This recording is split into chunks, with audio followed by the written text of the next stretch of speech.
Good afternoon and welcome to the first ever webinar of the STEM Teachers Without Borders, hosted by the Self-Directed Learning Research Focus area of the Northwest University. And just to remind you that our webinar today and our entire project is funded by the Fuch Foundation. It's great to have so many amazing teachers attend this event. What totally blew us away from our side is that this event booked out within 24 hours. So that was absolutely amazing. It just shows us how great it is that teachers want to learn and want to be part of a community such as this. So let's see. Of course, my paranoia kicks in at the start of a webinar like this because I can easily speak to myself. Let's see if everybody can use the chat function. We are very, very interested to see where in the country you are all from. So please use the chat. You'll see on the left-hand side on the chat, use that and just type in where you are currently. And if you are wearing your hat, I have to absolutely add my hat to the mix. There we go. I'm going to wait for chat a little bit to see. There we go. The first ones are coming in. We've got Sylvia from Somerset West.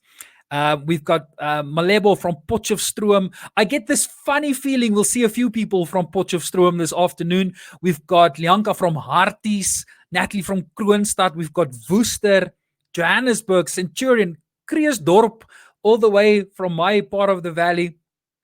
It's great seeing so many of you here. I'm sure many of our colleagues are going to join us soon. So with that in mind, I thought let me start us off before I introduce our speakers.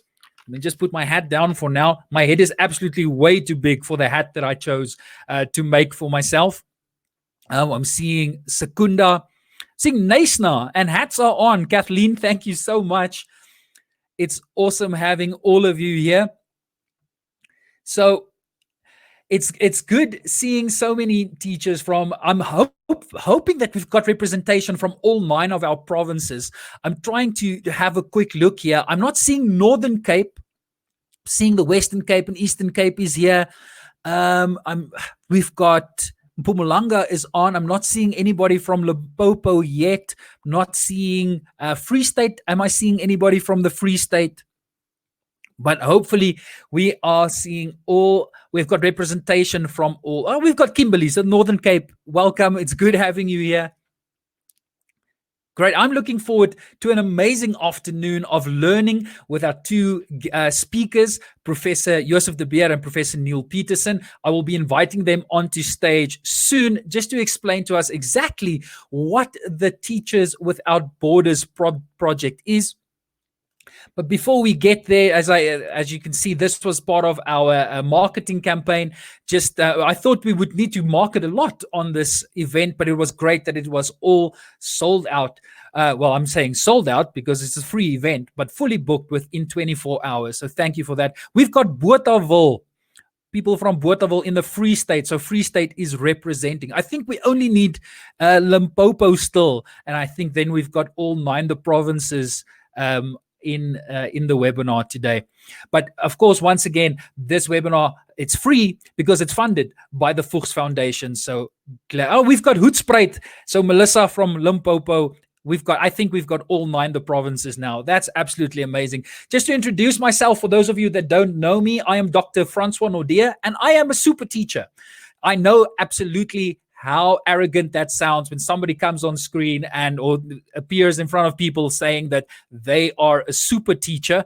I absolutely get how arrogant that sounds. But listen, if I don't call myself a super teacher, very few people will. So it's part of taking that responsibility and taking ownership of our profession and just showing people, you know what, we're not just ordinary teachers. If you are spending your Wednesday afternoon in learning and being part of professional development, then through and through, you are a super teacher.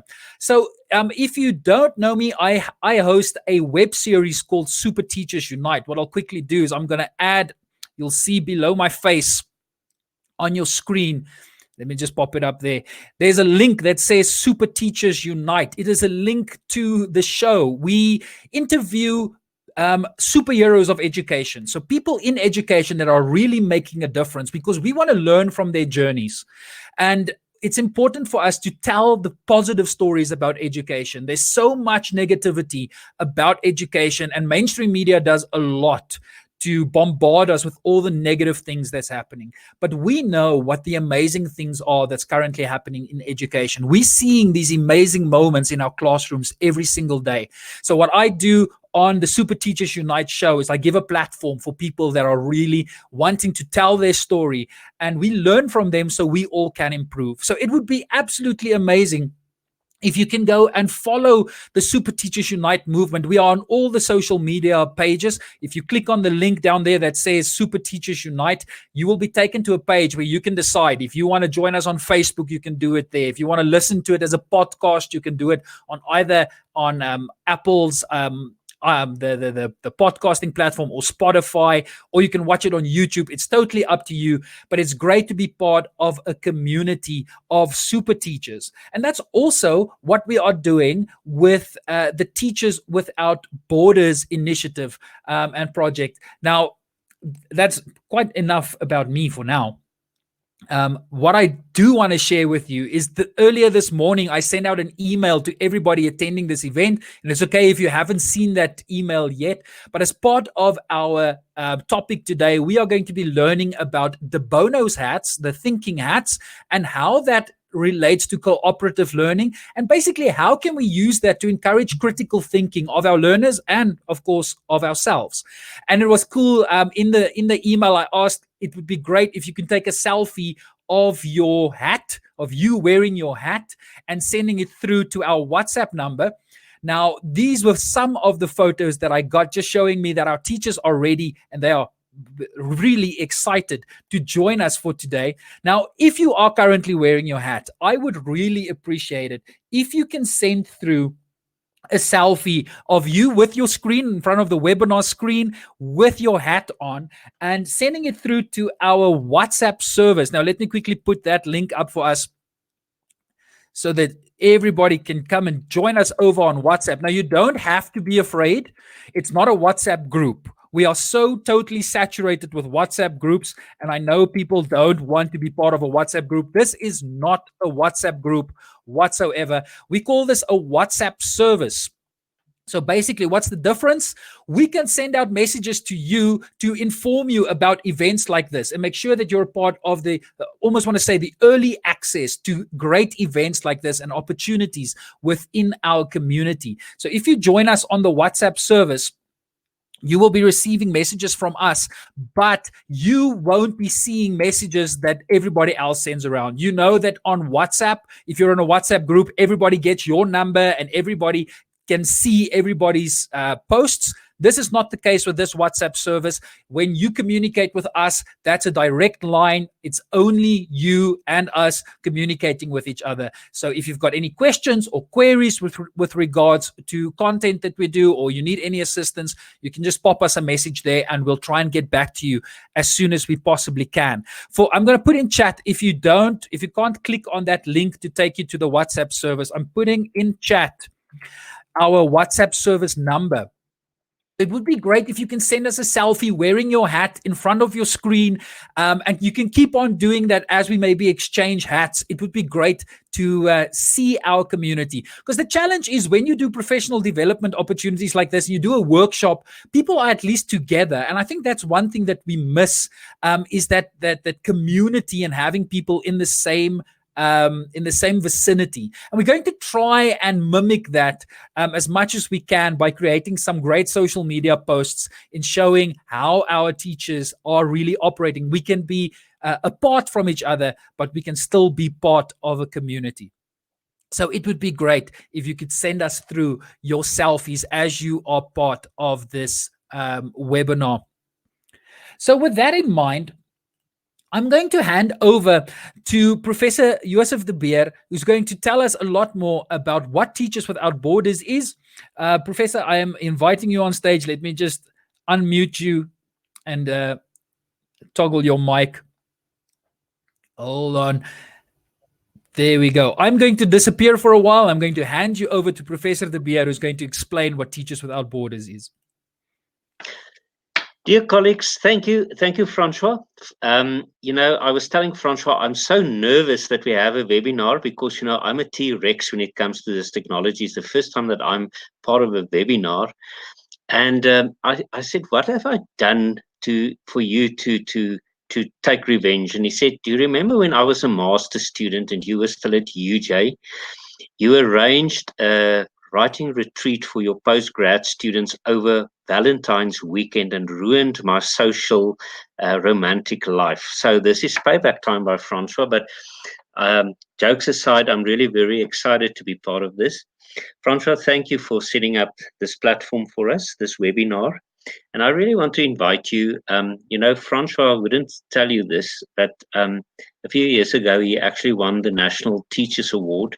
Um, that year, the best teacher in the country. And he's got this beautiful T-shirts. He gave me one, a super teacher. So go and look on super teachers and order your T-shirt.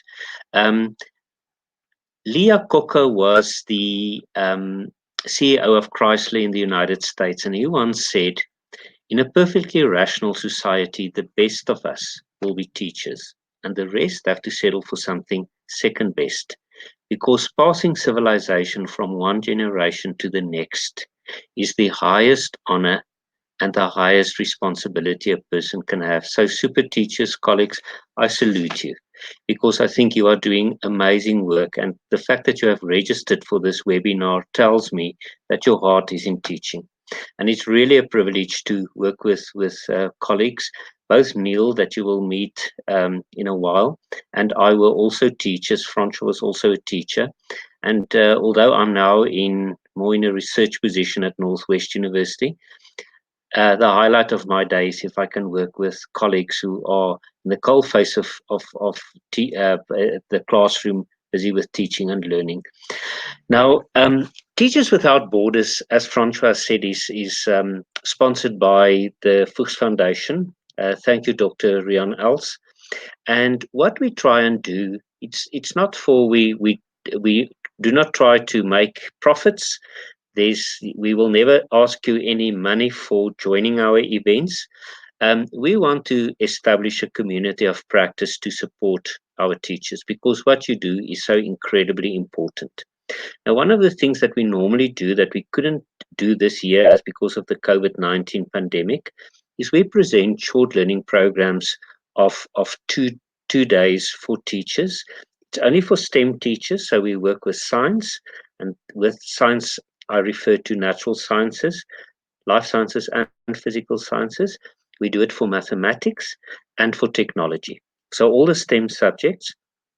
And one of our courses look at how can I infuse Indigenous knowledge into the curriculum in order to make it relevant to culturally diverse learners. So it's really an amazing course that we do. And with Francois' help, whenever we do it after COVID-19, we are going to invite all of you to be part of it. We do it throughout the country. And we're going to give you support, teaching and learning resources like this beautiful book, People's Plants, which is a full color book with beautiful material that you can use to demonstrate Indigenous knowledge. And we do all sorts of interesting lab activities. For instance, we test whether muti plants really have antimicrobial activity. In other words, can this muti plant really help for my sore throat? If it help my sore throat, it means it must be able to kill bacteria, and that we can test in a laboratory. So Neal does very interesting workshops and short learning programs on using drama and puppetry in the classroom. Prof. Martie van der Walt can't be with us today, but she is our mathematician, and they make lovely music and using boomwhackers to, for instance, teach kids about fractions. So Teachers Without Borders, my dear colleagues, is all about you. And what we would like to do is we would like to support you in your own professional development. We're going to invite you to monthly webinars like this. And then occasionally we're going to say, look, we are in the Free State on these dates. The first 30 or 40 teachers who register can do this 2-day short learning program free of charge. You will get a Northwest University certificate for that if you submit a portfolio. So I really look forward to this wonderful journey with all of you. One of the interesting things for the science teachers that we give schools after teachers have done the short learning program is this little microscope. It's called the Foldscope microscope. It's a paper-based microscope, but you won't believe how effective it is. And actually, it basically means that every learner in your classroom can have his or her own microscope to do inquiry learning. Francois, that is about, I think, what I wanted to say about Teachers Without Borders. Later, towards the end of the webinar, we are going to discuss what your expectations are, because we also want to hear how we can support you. So it's really a two-way street. We can also respond to your needs. Thank you, Francois. Thank you, Professor. We will see you a bit later on in the webinar. I would really like to reiterate that what Professor de Beer just mentioned is that this should be a community. It shouldn't just be us trying to force down information down your throat. We would much rather want to know what your specific needs are and develop specific initiatives around that. And one thing that Professor de Beer also mentioned is when we actually go back and we can have some in-person professional development opportunities, which we want to offer at no cost. We would like to use our WhatsApp service to give early access. In other words, people who are using the WhatsApp service would be like first in line to register for any of the in-person events and on, of course, our online events. So that's the big reason for using a WhatsApp service. And with time, we'll also set up an email newsletter as the community starts to grow. So we're looking forward to all of that. Now, that's time for me to maybe just explain a little bit about my role. I won't go too deep into it, but my role is I'm the community manager. In other words, I interact and communicate with all of the teachers on the platform. So that's why you see my face for today. I won't be teaching much. I'm just facilitating our session, but I am going to be the communication hub or the community liaison person for this project. Whenever you communicate, you get an email or you get a WhatsApp, it comes directly from me. So if you want to respond and you need assistance, you are welcome to do so. But that is now enough about me and our housekeeping. We're going to try and keep everything to English. I know we've got a diverse group of teachers with us today, but for ease of reference, we're going to stick to English. You'll see at the bottom, there's a little button that says ask a question. If you want to ask a question, you're more than welcome to just put your question in there and we'll get to you as soon as we possibly can. But the nice feature of asking a question is that you can upvote certain questions. So if there's more than one person that likes a specific question or wants a question to be answered, you just click the upvote button and it then populates to the top and we know which questions to answer first. So if at any time you've got a question, just pop it in there and we'll get back to you. But now I'm going to hand over to Professor Neal Petersen, who's going to deal with us a bit about more what are engaging pedagogies and then lead us into the Bono. So let me get Professor Neal Petersen on board. Thank you, Professor. I'm going to disappear. It's all over to you. Thank you, Francois. Much appreciated. Good afternoon, colleagues. I'm really glad that I can be part of this community of practice, and thanks for your time that you're actually buying out to be here. So that tells me that you actually, that small group of teachers who like to get involved in new things in their classrooms and make sure that their learners actually learn. I must say that this is also a new thing to me to be a presenter on this live streaming. But in any case, let's start. So welcome, and please feel free to ask your questions as Francois pointed out.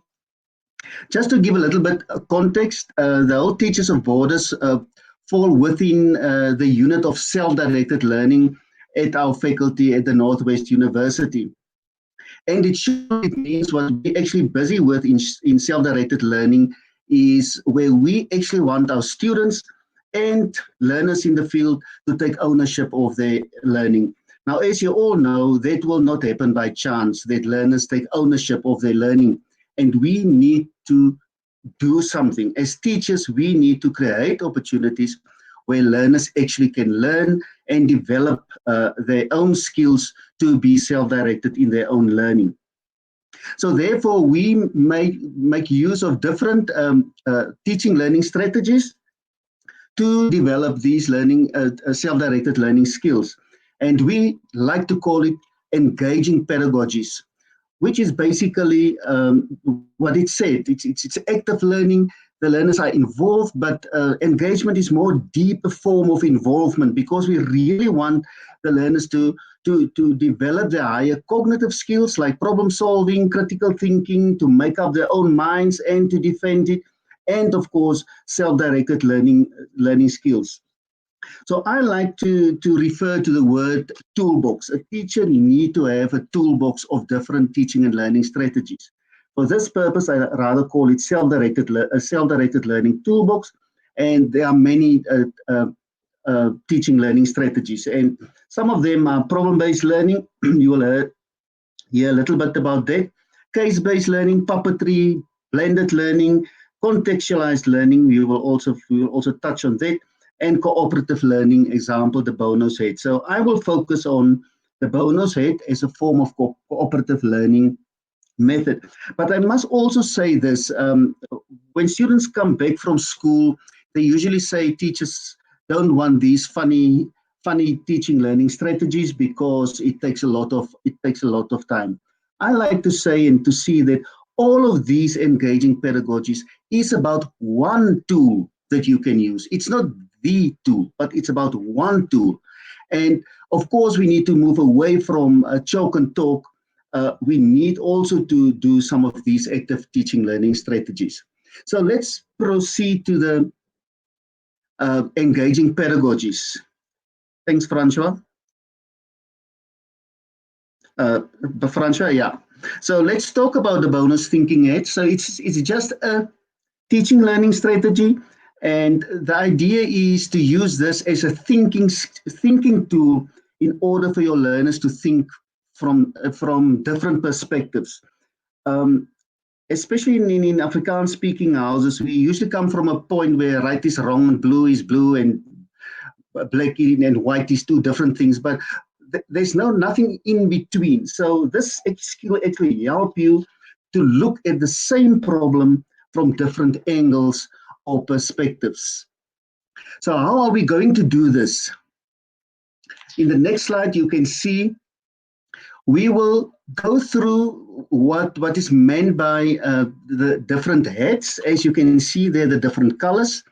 And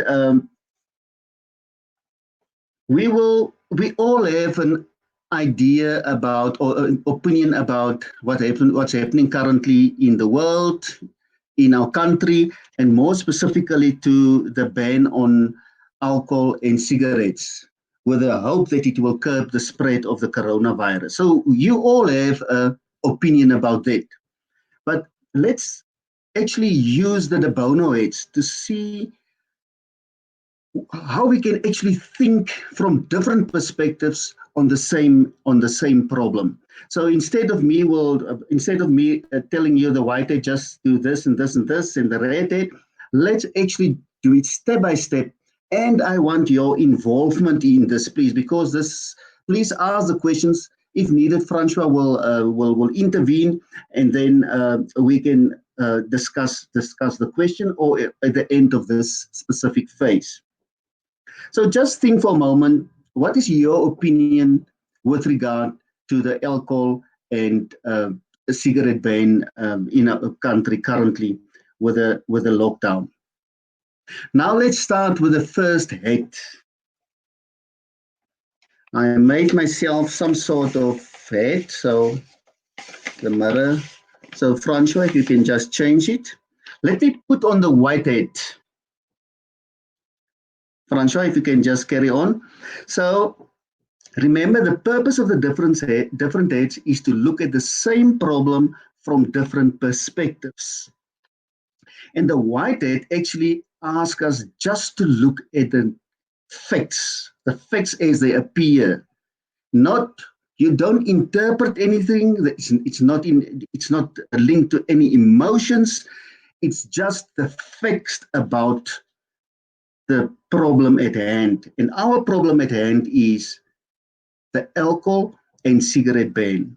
So I want to give you some time, a few seconds, just perhaps just for clarity's sake in the beginning. May I say something about that? The answer, some of the answers. The why that some facts is it's a fact. If people misuse alcohol, they will get involved in violence, and they will end up in emergency rooms and fill up the hospitals. And there's no places for coronavirus persons. That is a fact. So let me stop for a while and give you opportunity to write down some facts about the alcohol and cigarette ban. Thank you, colleagues. This is the part where you can now use the chat functionality of the platform. So you can just, in the chat functionality, type out what you would reckon is part of the white hat. So if it's factual, something that's factual about the alcohol and cigarette ban, you can just type it in the chat, and we'll see what the community comes up with.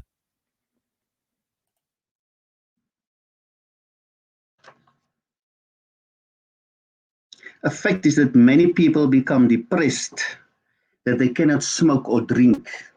So that is a fact. They get sick. Anything else from your side? People used to share cigarettes in any case before the lockdown. So that will carry on, and the possibility of spreading the disease. A loss of income tax. Together with that, a loss of employment. And there's another one on the income tax. Thank you. I think you got the idea here. So it's all about the facts and nothing else. No interpretation, nothing. So now the learners, you can rather, we will talk about this later. The same learner can take another head, or another group can do the same thing, but eventually all the learners will be exposed to all the heads. So let's move to the red head. I can't really do multitasking, so I hope I don't forget about the heads. My head don't want to fit nicely here. So the red head is more about feelings. Are you anger? Are you joyful? What emotions do you feel when we talk about the alcohol and cigarette ban? So can you give some ideas?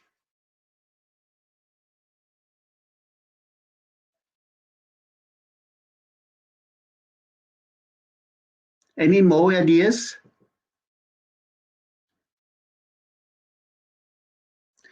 Especially if you lose your work, you will definitely be depressed because you can't look after your family. I'm angry that I cannot have a glass of wine with my meal. Any more suggestions? Suicidal thoughts if addicted? Sure, that's a serious one, but unfortunately the truth. Josef just talked about a person that you know that his son actually killed them both because of we assume it's something to do with a loss of employment. So that is really important. So that's also a sort of way that we can look after each other. You're disappointed. I think you've got the idea for the red head. It's all about your emotions. You're angry. You want to don't fight, even though you want to fight. Control it. And the yellow head. If you move to the yellow head,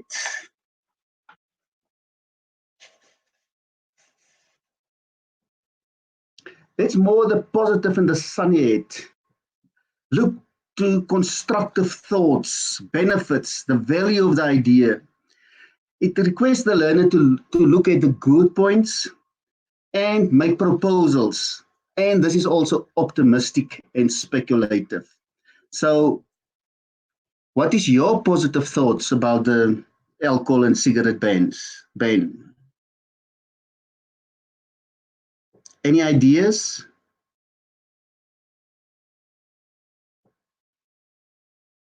It will prevent lung diseases on the long term, for sure. Some people may stop drinking or use alcohol.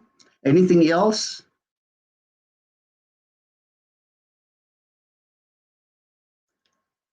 Affects livelihoods. Drunk violence can be decreased through the ban. Less drunken driving accidents.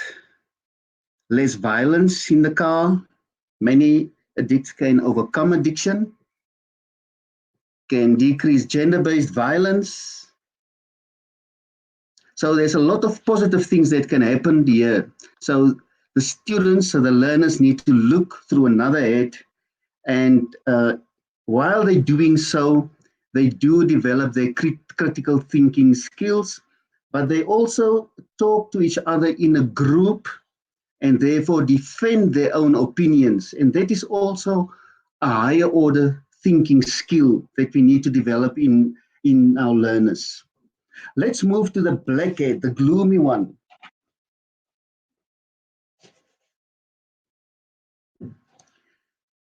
That's more the negative things. Here you can think of everything, anything that you can think of that prevent this thing from working. What is the weak points? What is the negative points? What is the risk, the dangers, the pitfalls? Here some students can also act as a devil's advocate and ask questions that will expose the weakness of the proposal. So any ideas in this head?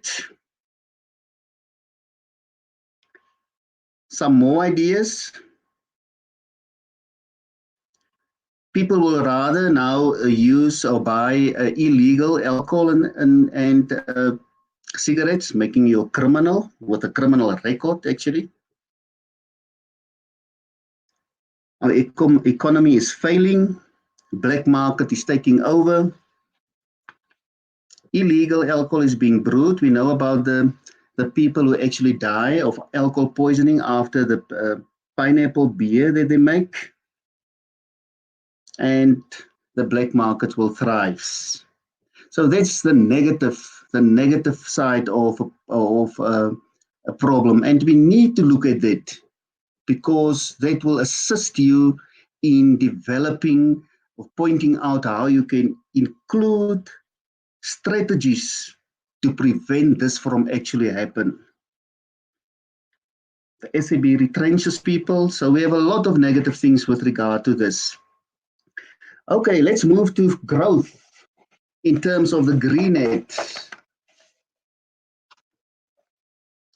In this case, it symbolizes abundance, it's fertile, it's growth, new beginnings, creative ideas. How can we solve this problem?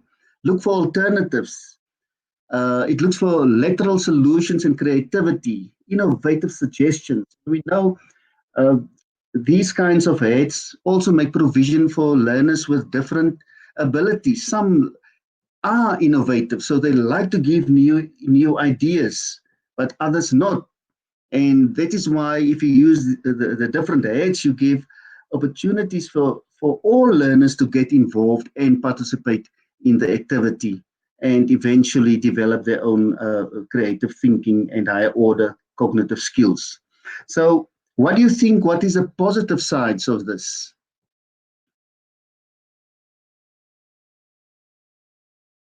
Any suggestions?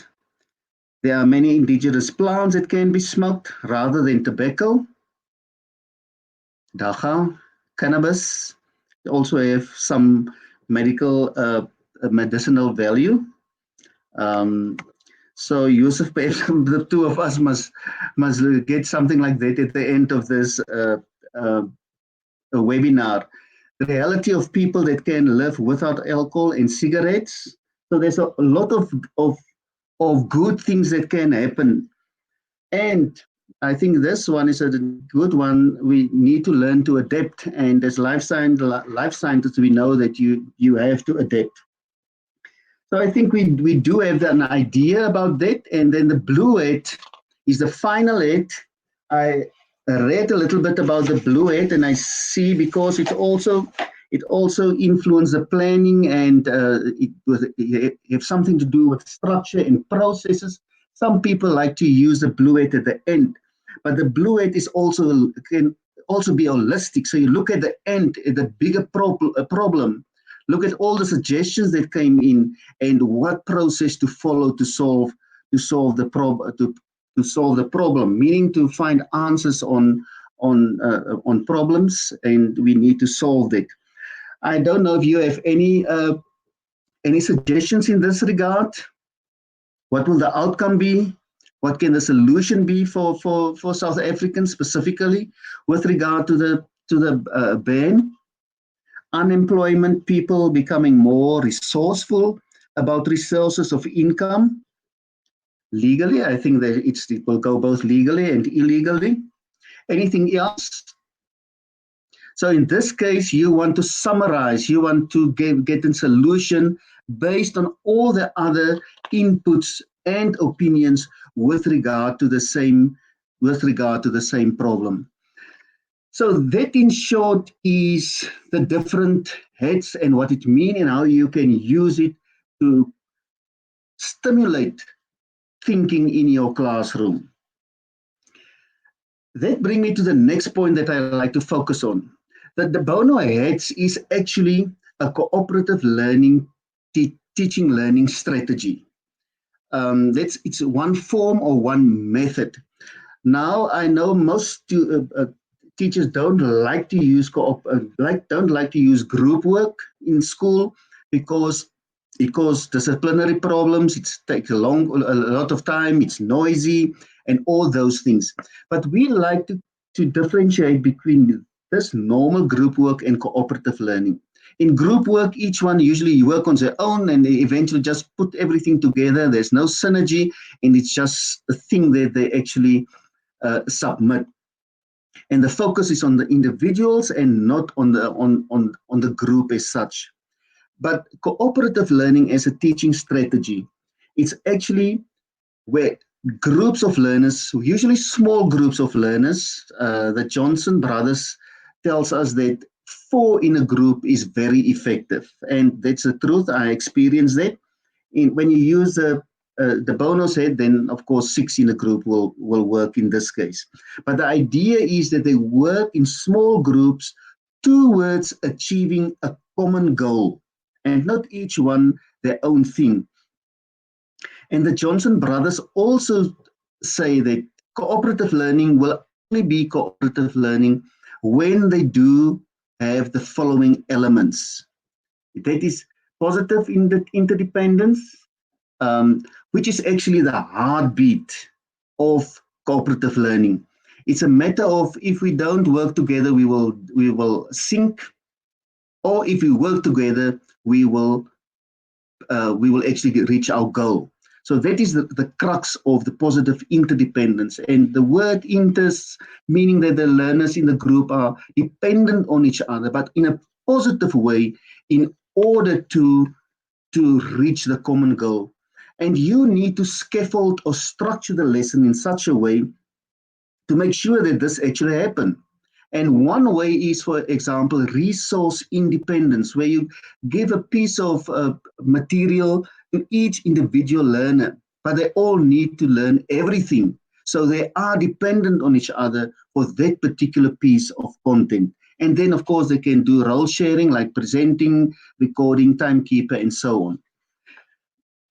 In a small group, they will definitely be constructive face-to-face interaction because they look to each other in the eye, they talk to each other. There's individual accountability. If you have only one piece of the problem and you need to contribute, meaning that you are accountable and responsible for that. And cooperative learning will not take place without individual accountability. And you need to structure this also in your lesson to make sure that this happens. Now, to really go through cooperative learning, we need a session on that alone. Then interpersonal small group skills. That is where they need to listen to each other, respect. They respect even if they differ from each other, but they really get the small interpersonal skills that are necessary in the workplace, good communication skills. And in a certain sense, this forces learners to actually to get involved, and they develop then these skills. And group processing is the last one. That it's all to do with reflection, metacognition, because the learners need to look at the problem. They need to look at where they are. Do they need to make any changes to actually be more effective in reaching the goal? So in total, if you really want to use cooperative learning, I will advise you really to read on these 5 elements. In the beginning, it's a little bit tricky, but as you get used to it and your learners get used to it, it really becomes earlier. So I will really challenge you all. Think out of the box. The fact that you actually is part of this group, meaning that you look for new things to interpret in your class. And I hope that cooperative learning, specifically now, the Bono said, will be one of your choices, one of the tools in your SDL toolbox. Thank you, Francois. Thank you very much for that, Professor Petersen. Thank you for giving us that introduction to what the Bono's hats is, and of course onto cooperative learning. And I think that's extremely important for us. Just as a background, before we move into the next section of today's webinar, we would like to I think that the point being, we want to create critical thinkers. We want people to we want to challenge them to think in multiple ways about different scenarios. Now, I'm sure Professor de Beer is going to show us with the examples that he's prepared for us exactly how we can do that. But thank you, Professor Petersen, for introducing us to these concepts of what the Bono's hats is and what cooperative learning is. Colleagues, before we continue, I see there is a question that was asked on whether we can share the slides. Of course, we can do that. I will be sending out an email afterwards to everybody again. We'll include a PDF version of the slides, and we will also be sharing some videos with you on what the Teachers Without Borders project is. It would be great if you can subscribe to that YouTube channel so we can start growing our footprint there, but we'll be putting up a lot of videos for you there. Before we continue, I did put up a poll. So you'll see at the bottom, there's a little button that says polls. If you click on that, I would be very interested to know in which phase of schooling you are currently teaching or that you mostly teach in. It's going to be interesting for us to see the constitution of our members today, just to make sure that when we do make examples, that we try and cover all of the phases. Because I know it's a lot more difficult to do something like the Bono's hats with the foundation phase than it is necessarily to do it with grade 12s. But if you have a look at the polls, it would be great if you can go and vote there. Thank you for that. Now I'm going to disappear again, but invite Professor de Beer on stage to continue today's session, and especially talking about Indigenous knowledge systems. Let me unmute you there, Professor. Thank you, Francois. Colleagues, I didn't bring my hat along. Edward de Bono, I met the guy once, and I thought he should have actually, instead of speaking of hats, he should have rather spoke about glasses, because this is actually a way in which you see something. So I brought my glasses, very sexy, good for oneself, sex appeal, of course, as you can see. So this is my yellow glasses, and this is the glasses through which you look at the positives of a particular situation, or if you want to be emotional about an issue, these are my red glasses, and then you can really be looking at the emotive sides of an issue. So Neal is going to come back to the Bono's hats. We're going to have a lovely activity on Indigenous knowledge using the Bono's hats. But before we do that, not all of us have worked with Indigenous knowledge, so I'm just going to use 10 minutes or so to just share a few perspectives on Indigenous knowledge with you, so that we really have a basis from which we can work when we do the de Bono activity later. So is there a place for Indigenous knowledge in the science curriculum? Francois, you can move up the slide, please. You know, the problem we face is many people think that there's a clash between, for instance, Western science and traditional healing. And the reason for this is we sometimes read horrific stories in newspapers of people that got killed for muti. But as you will see in the next slide, there is actually a lot of science underpinning Indigenous knowledge, because many traditional healers actually follow the scientific method. They make careful observations, they have hypotheses that they test, they make certain predictions, they use methodology that are similar to that of scientists, they get results and they come to conclusions. Now, a very interesting example of such a scientific method and a plant that has been used is on the next slide, Sutherlandia frutescens. Now, this is the cancer bush, and for hundreds of years, especially the Khoisan and Zulu traditional healers used this plant, and the cancer bush got its name because it was traditionally used to treat cancer. But they've now done clinical tests, and if you go to this scheme, you can actually buy a Sutherlandia frutescens extract that is used for certain forms of diabetes. So Sutherlandia frutescens help for a lot of diseases. It lowers blood pressure, and it took modern science to actually prove that all the years the traditional leaders had a good point.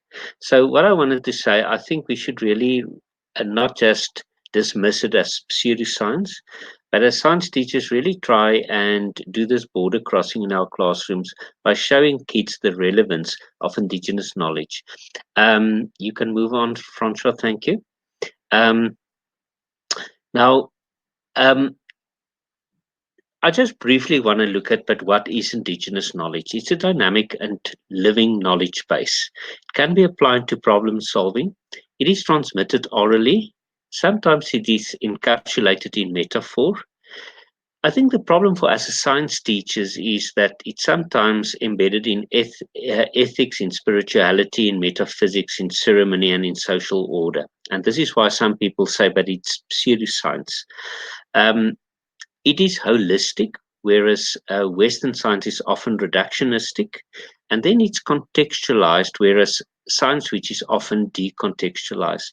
So I think Indigenous knowledge can really be useful in the classroom.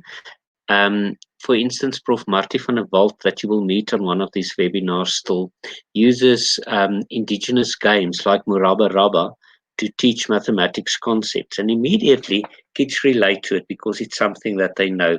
Thanks, Francois.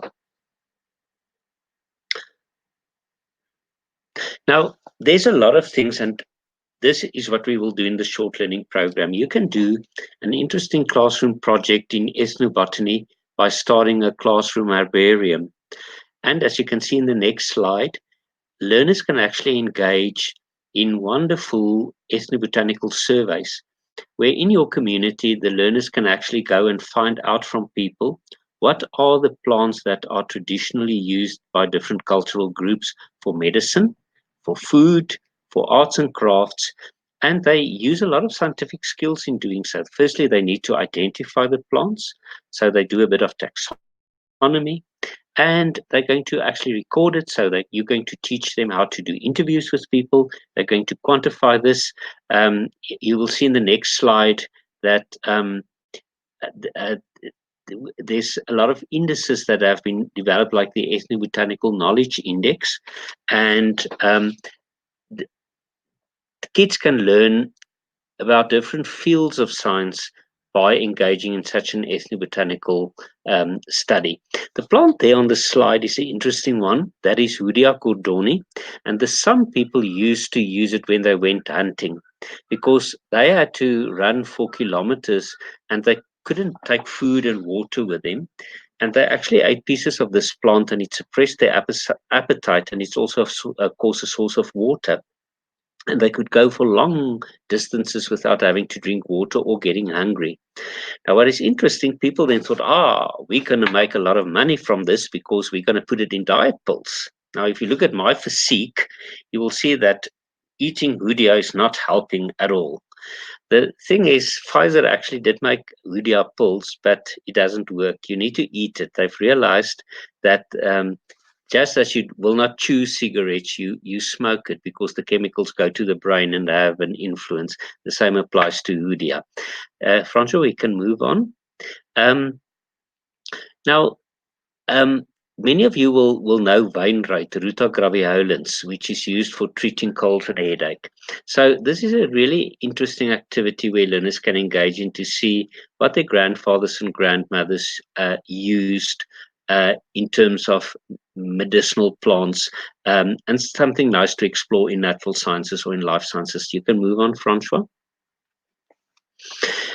We can do simple chromatography because plants have medicinal properties because of alkaloids that they contain. And this is a lovely hands-on activity that you can do in the classroom. Thank you, Francois. Something that I really would like to invite you to do is the Kirby Bauer technique. Now, the videos that Francois is going to post will show you this technique, but we're also going to do it on the short learning program, and I hope that you will be able to join us. Thanks, Francois. Now, I'm not going to stand still with this, but there are a lot of shared tenets between science and Indigenous knowledge. So I'm showing you this, that we don't just dismiss Indigenous knowledge, because both of them have an empirical base. Both of them show the tentative nature of science because we make new discoveries that show that previous theories did not hold water. Both are creative processes, but this we will really focus on when we do the short learning program. Thank you, Francois. Now, I want to show you how we use problem-based learning when we unpack Indigenous knowledge in the classroom. Now, problem-based learning have a few characteristics. Firstly, it's learner-centered. Secondly, the learners work in small groups, and it's very closely linked to cooperative learning because kids cooperate in these small groups according to the principles that Neal showed you. The teacher's role is the facilitator. You're not the sage on the stage, you're the guide on the side. You provide an authentic problem at the start of the learning process, and I'm going to give you two examples of such an authentic problem. And this problem serves as an instrument for discovery, and the kids learn new content by self-directed learning. And as Neal said in the research unit, self-directed learning, we really want to get rid of chalk and talk and really engage the kids as self-directed learners. Now, I'm going to share two examples with you of such problem-based learning. Francois, you can move on, please. In Western Australia, there are the Nguyenchar people. And these people were some of the first cultural groups who realized that some plants, seeds, germinate better after there was a fire. Now, those of you from the Western Cape, you will know that very often you need a fire in the fynbos biome before certain species germinate, the seeds germinate. Now, the Nguyenchar people therefore had these ceremonies where they used fire when they were planting crops. And scientists have discovered that there is an alkaloid called carrageen that is actually the reason why seed germination is stimulated. And this is actually a substance in the smoke. So this is a very nice snippet of Indigenous knowledge of before you plant your crops, we first use smoke. We smoke the seeds for better germination. Now, how can we test that in a classroom? I'm going to show you one way of approaching this. Thank you, Francois. I like shoestring science. So here you can see a coffee tin, a net, and I just use normal bean seeds, Phaseolus vulgaris. Bean seeds work wonders. And then you put the seeds on the net, and you put a briquette or charcoal in the tin, and you smoke. Please don't use cigarettes because you can't find cigarettes in COVID-19 lockdowns.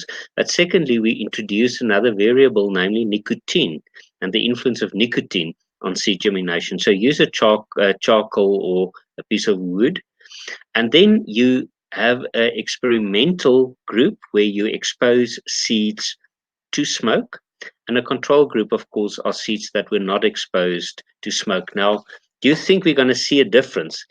Francois, we can move on to the next slide. I would like to show our super teachers the result. That is on day 9. On the left, you see the control seeds, bean seeds that were not exposed to smoke. On the right hand, you can see where seeds were exposed to smoke, there is far better germination. And in this, so this is an activity that the children in your class can do. The authentic problem is, does it help to expose seeds to smoke to get better germination? And let them work out their own experiment. Don't give them a recipe. So let them in their groups design the experiments. And they need to realize, okay, I need an experimental group, I need a control group. What are the dependent variables? Which are the independent variables? And let them design and do this experiment and record their findings. The next example, thank you, Francois, is a lesson on Chinese indigenous knowledge. Now, the Chinese had the practice of burning incense in a closed room where they stored fruit, pears especially. And incense releases ethylene gas. And ethylene gas leads to aging and ripening of fruit. You know that if you have a spoiled fruit in a bowl, the other fruit also becomes spoiled easier. And the reason is ethylene gas is released. It's a plant hormone. And that actually leads to cell senescence. Now, the Egyptians, again, took figs and then they wounded the figs to enhance ripening, because if you scar the figs, where the scar is, there's also a increased amount of ethylene that is released. And the question again is, how can we take this Egyptian and Chinese indigenous knowledge and build a problem-based activity around it? And if you look at the next slide, thank you, Francois. Neal and I actually did a little experiment, and we used, you know, that simple thing that you do with kids in primary school. Take cotton wool, put some water on the cotton wool, put seeds on it, and then see how the seeds are germinating. But we had a different variable here. We took pieces of fruit. You will see there the third petri dish on the slide. We took a piece of apple, and scarred plant tissue releases ethylene. So you actually release ethylene in the equation. And we wanted to look at, does ethylene actually influence seed germination? You can, of course, also use incense. So the kids can actually also test, is there a difference between using blueberries, using banana, using apple on seed germination? And do different kinds of seed react differently or the same to ethylene? So there's a lot of variables that your kids can test. Thank you, Francois. I want to show you a result that Neal and I got with bean seeds once again. In the control on the left, you see that very little germination has taken place. In the experiment where we had a piece of apple tissue with the seeds, you will see enhanced germination. Now, Francois, you can move on. This is just a few examples that I wanted to show you, that there's a lot of things that you can explore in terms of indigenous knowledge in the science classroom. And it takes a bit of creativity to look at curriculum themes and think, but how can I infuse this with indigenous knowledge? And this is why I really invite all of you to join the free 2-day course when it comes to your province, because we really would like to provide you with interesting examples of how indigenous knowledge can be infused into curriculum themes. And with that, we're going to put on our De Bono's hats or glasses again, and it's over to you, Francois. Francois, this is not sexy. Get me off. On my way, Prof. Thank you very much, Professor De Beer. Those glasses are absolutely amazing. I saw photos of you beforehand, and I think it's stunning. And I love the idea that you mentioned, that it's another way of looking at a problem. It's another way of introducing a way of thinking. Is to see through which lens we look at the specific topic. Marina, thank you very much for sharing in the comments there, in chat, sharing with us another example of how you can use the Bono's hats in the mathematics classroom. So thank you very much for that. Well, I think what we can do, if we have enough time at the end, is maybe have a little exercise where we all share how we can probably do the Bono's hats in the classroom. Before we continue, colleagues, it would be great if you can quickly in chat just tell me what subjects are you majoring in, what subjects are you currently teaching the most. It does help us a bit to see exactly where the subject specialization within our members lies. So if you can just quickly in the chat pop in what subjects you teach the most or that you specialize in. And with that, I'm going to ask Professor Petersen to join me on stage again, because he's going to take us through another activity where we try and figure out if there is a place for Indigenous knowledge in the science curriculum. Thank you, Francois. Oh, sorry, what's happening here? Thank you, Francois. I think I'm not going to tell anybody if there's a place. I think all of us can make up our own minds. We know that KEPS expect us to be sensitive about these things and to include these things, use the content to teach, use the content in some cases, to be social just and all those words that's in the KEPS document, the objectives of the KEPS document. I just like to mention perhaps that Prof. Josef is a big guru in Indigenous knowledge.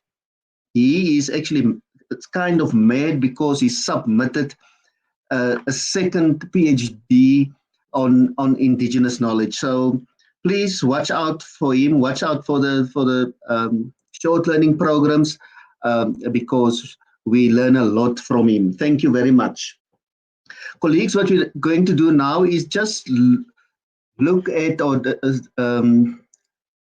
see if Indigenous knowledge can be used in the science curriculum. Now, I must say that both me and Prof. Josef and Francois, actually, we are all life sciences teachers. So most of the examples are in life sciences, but follow-up webinars will also be on other subject content. So what we're going to do is go through some of the heads. I don't think we'll have time to go through all of the heads, because I also want us to just reflect on the viability of the Bono's head as a teaching learning method in the classroom. I see that some of you already have some good ideas about it. Thank you very much. So by now you all know, thank you, Francois, you can move on. By now you all know the meanings of the different heads. So what is your view with regard to the inclusion of Indigenous knowledge in the curriculum regarding the facts and no interpretation at all? So please, we want your inputs again. Thank you for all the inputs in the previous opportunity. We like your inputs.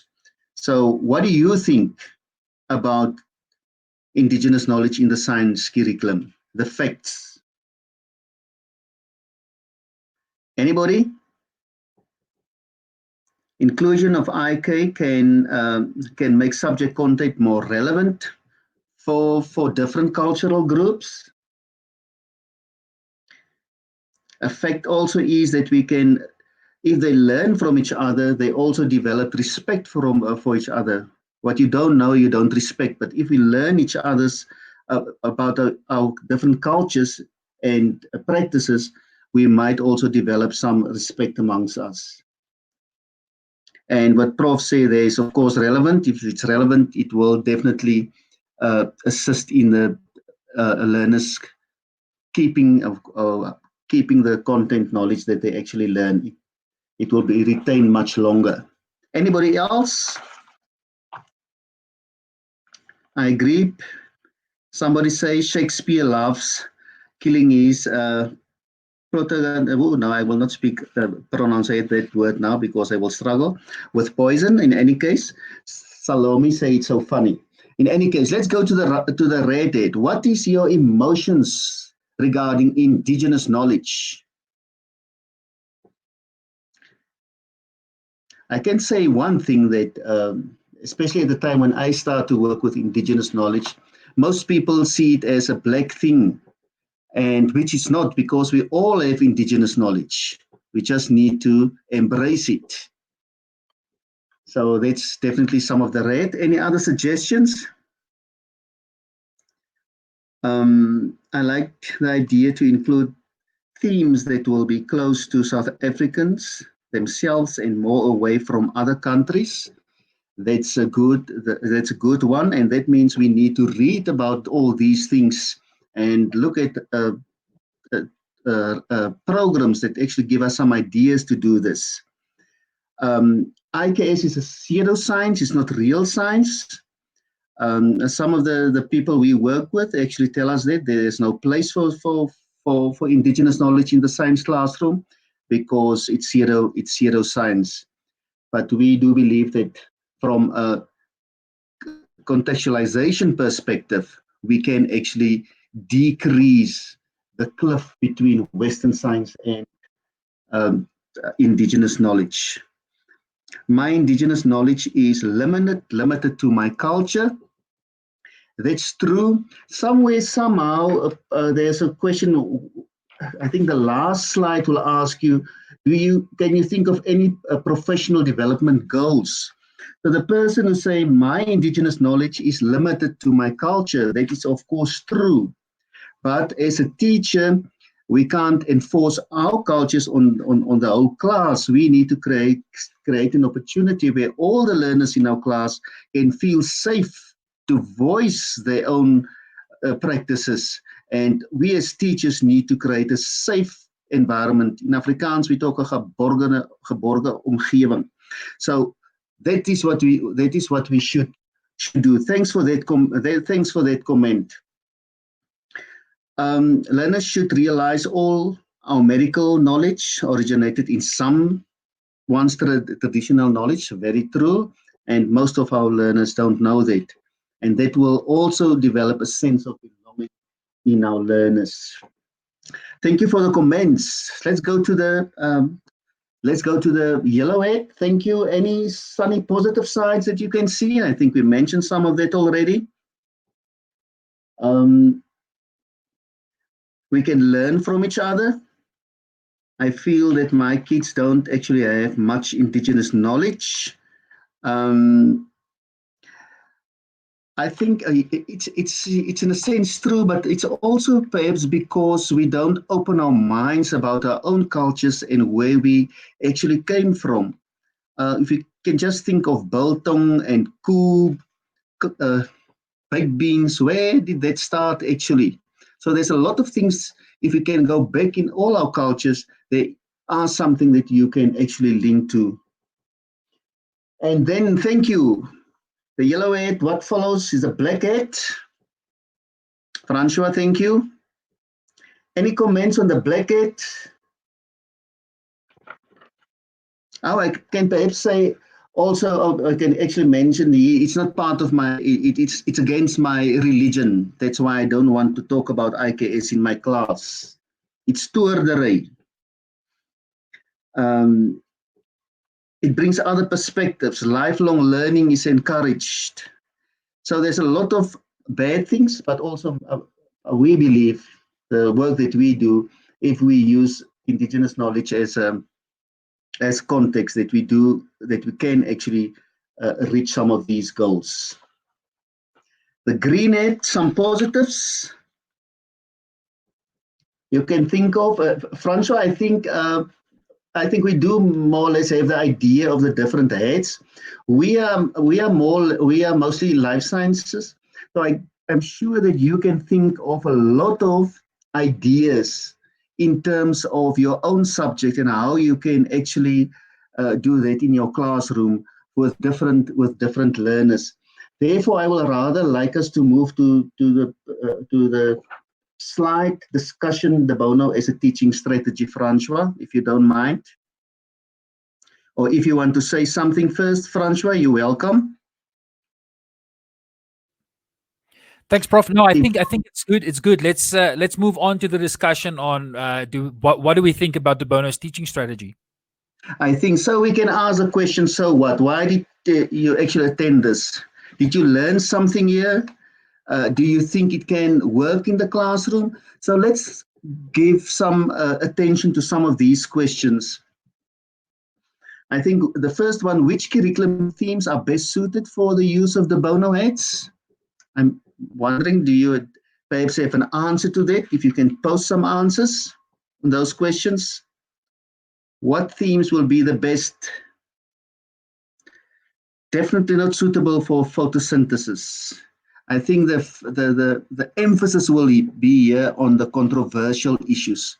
And in life sciences, we can think of cloning for medicinal use.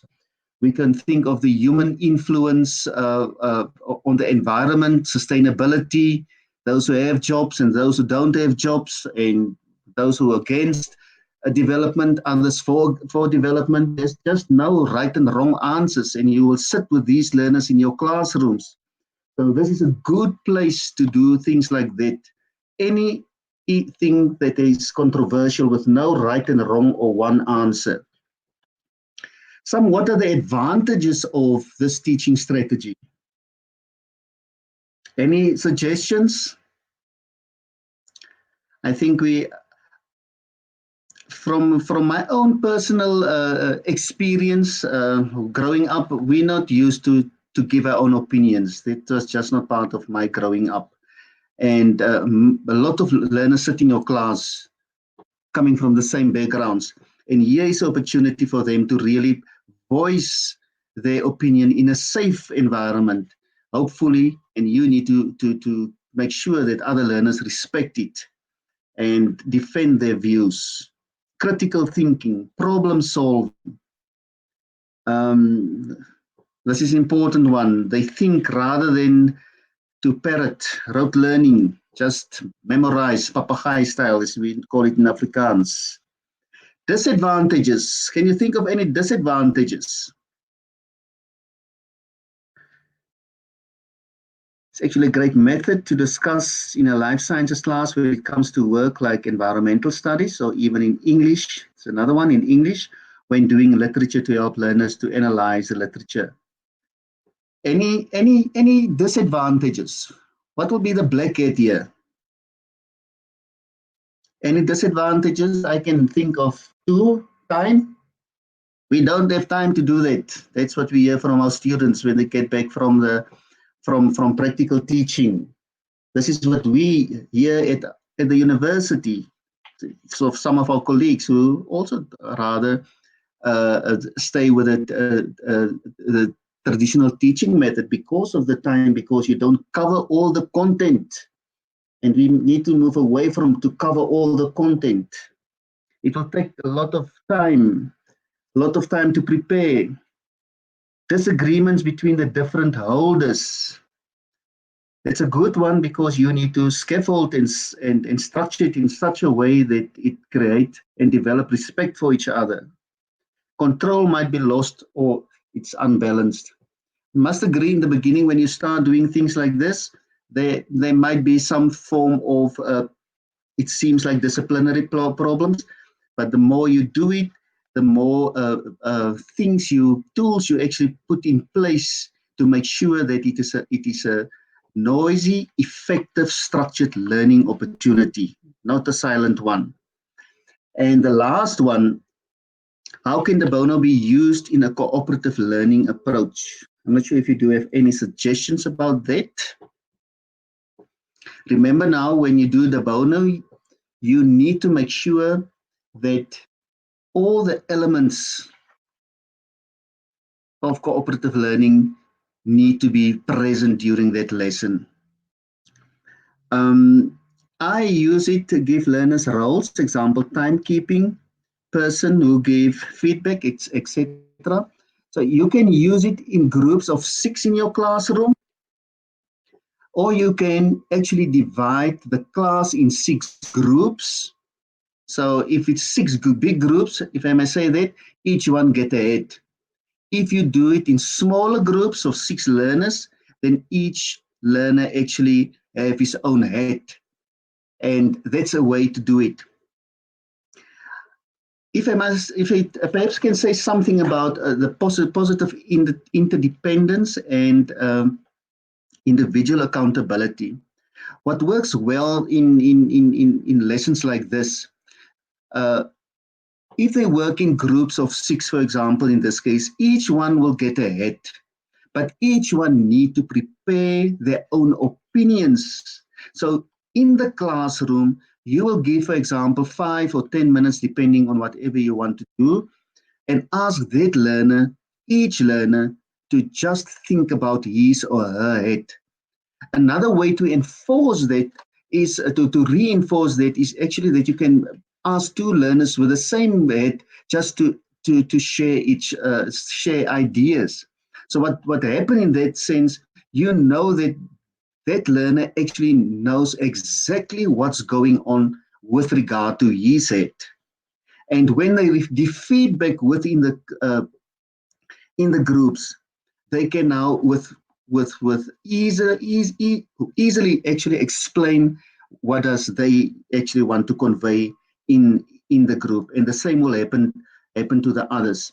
So as I say, the 5 elements is a little bit tricky, but you need to read more and need to try and to implement it in your class on a different way. Some teachers need to be strong facilitators to make this work. The Bono and Jigsaw can be combined. Yes, so yeah, definitely it will work. It will work very well combined. I will just say in conclusion with regard to this discussion, many of the new things, the new ideas, innovative ideas of some other people will be interesting to you just based on one thing, and that is your own mindset. What is your mindset towards active teaching learning strategies? Is it against just time, I don't have time? Or is it a matter of I will try this, and the more you do it, you will actually get experience, create your own skills and scaffolds, how to make this a effective teaching learning strategy. Now, personally, I am not very creative in designing new things, but what I can do is when I read the work of somebody else, I can use that and make it for myself and my students and my learners. So my plea to you is try out new things. It might not work in the beginning, but the more you do, the better you will. The more you do it, the better you will do actually.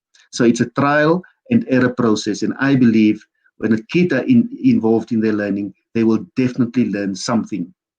And it will be more than if we just tell them about something.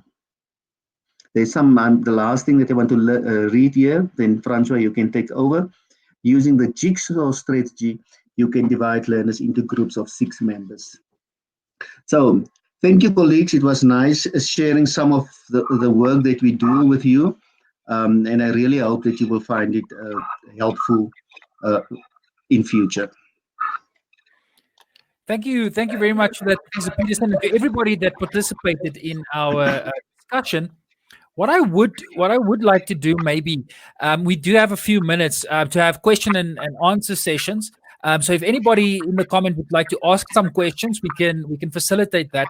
But there's a specific reason why I decided to put my green hat back on, because it's time for innovation and reinventing things. Because one thing we didn't discuss in this webinar, maybe this is something we can do for the future, is to think about how can we now take cooperative learning and specifically take the Bono's hats and do that in an online platform. Because what we envisage normally for the Bono is that we are in a classroom and we do it like with groups. But it's extremely important to also have cooperative learning strategies for online platforms.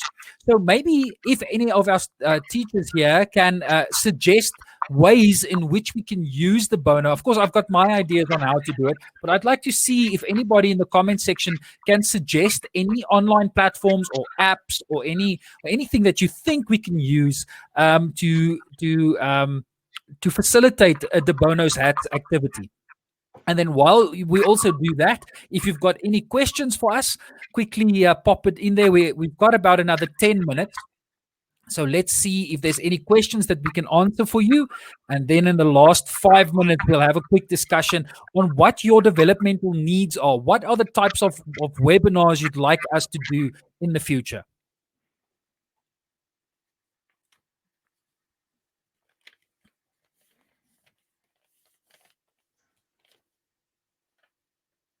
Let's see if any comments come through.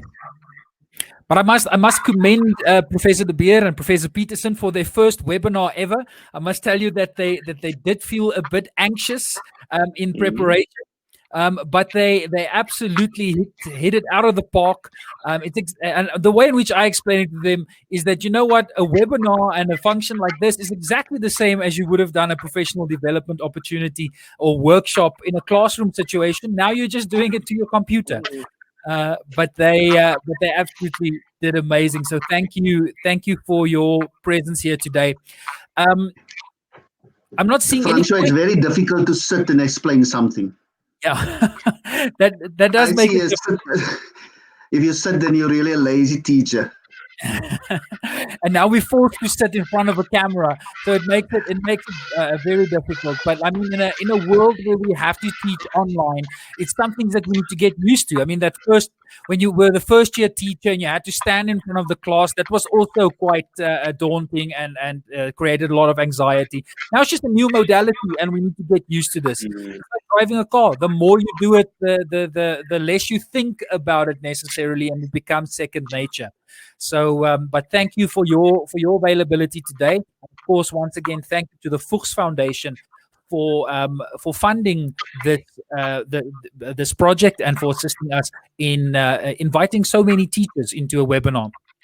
Francois, maybe we should just tell the teachers that, you know, after you have attended these short learning programs, the Fuch Foundation funding, apart from doing the workshops, also actually sponsors rolling out resources in the classroom.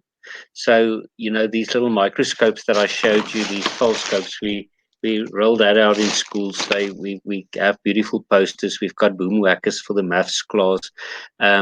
So the whole idea of the Fuch Foundation is that we really want to give you resources that will foster problem-based learning in your classrooms. And we're really thankful that we have this funding. Yes. Absolutely. And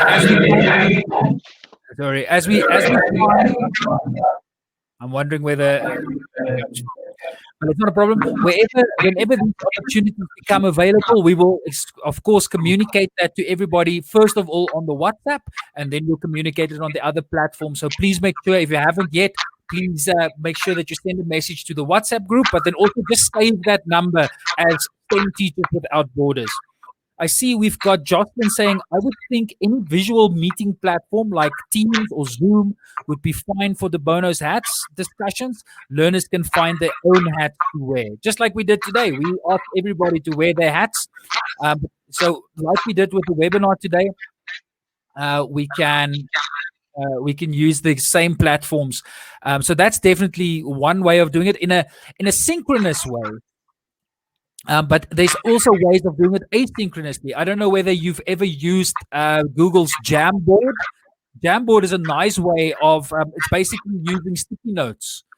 And you can have different colored sticky notes that people can put their opinions on and people can collaborate together. So you can have a group of 4 or 6 people that put their thoughts down on a sticky note and they put it on Jamboard. So that's maybe an asynchronous way of doing it. Salome says, thank you so much for today's session. Since lockdown started, we feel all alone and unappreciated. Very nice to feel part of a team of super teachers. And that's exactly why we do this. Teaching in general it's very easy to be isolated and feel like you're teaching on an island. Now when we are at home, you don't even see your colleagues. So it's important for all of us to stick together and adapt to the new normal. I hate that word and I hate that phrase, but it's important for us to adapt now and find a community.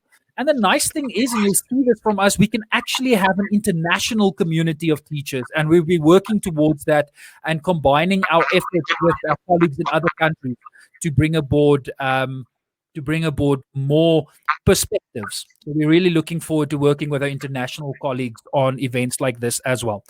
So, colleagues, if I'm not seeing any comments from you on future development that you need. We can always send out a survey later on as well, just to see what it is that you need. But if you've got a specific need, you can just send it to us on the WhatsApp service, and I'll forward that so we can think about what we can do next time. I'm going to hand over first of all to Professor Petersen, and then after to Professor de Beer, just for their final word. Thank you, Francois and colleagues. Now, thank you. I'm very glad in the first instance that it's finished. But I think if we not put in if we not taken out of our comfort zones, we don't learn. So it was a good learning experience for me. But I think more, I want to thank you for buying out your time to just come and sit and listen with an open mind. And I hope really that you are going to introduce some of these things in your classrooms. And keep up the good work. The bumper sticker, I'm a teacher, I touch the future, I am a teacher. So I like that one. I want to say it again. I touch the future, I am a teacher. And that's you. We salute you. Thank you. Thank you for that. Professor de Beer? Neal just stole my love quotes, and the quote that he gave was the one I wanted to share with you too, of Krista McAuliffe. But thank you, Neal. It's so true. Colleagues, I salute you. I know that you are incredibly busy. Thank you for sharing this afternoon with us, and please drop us notes. You've got the WhatsApp. I wonder, maybe we should give you our email addresses as well. Francois, can we share that? Yeah, because let me type my email address.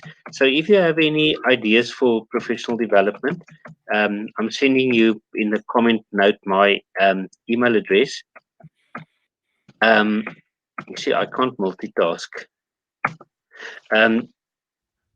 Send us a note if there's any ideas that you have.